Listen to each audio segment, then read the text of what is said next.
एक आदर्श निर्माण करून दिला आणि छत्रपती शिवरायांच्या या विचाराची गरज आजही आपल्याला आहे। आजही छत्रपती शिवरायांनी नेव्हीमध्ये जे काम केलेलं आहे ते आजही आपल्यासाठी मार्गदर्शक आहे। त्यांनी जे किल्ले उभारलेले आहेत त्यामुळे आजही आपला समुद्रतट सुरक्षित आहे।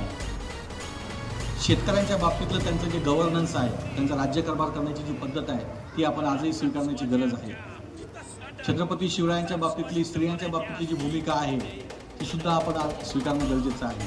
छत्रपती शिवरायांच्या बाबतीत आपण सगळ्या जेवढ्या काही गोष्टी असतील ह्या जर आपण खऱ्या अर्थाने आपल्या डोक्यात घेतल्या, आत्मसात केल्या तर आपण धर्माधर्मात माणसामाणसात भेद न करता छत्रपती शिवरायांसारखं स्वराज्य उभारण्यासाठी पुढे येणं गरजेचं आहे आणि त्यातूनच छत्रपती शिवरायांना अपेक्षित असलेलं स्वराज्य घडेल एवढंच या ठिकाणी सांगतो। आणि तुम्ही उभ्या का होईना माझं छोटंसं व्याख्यान या ठिकाणी ऐकलं त्याबद्दल मी तुमचा आभार मानतो आणि सर्वांना जय शिवराय, जय जिजाऊ।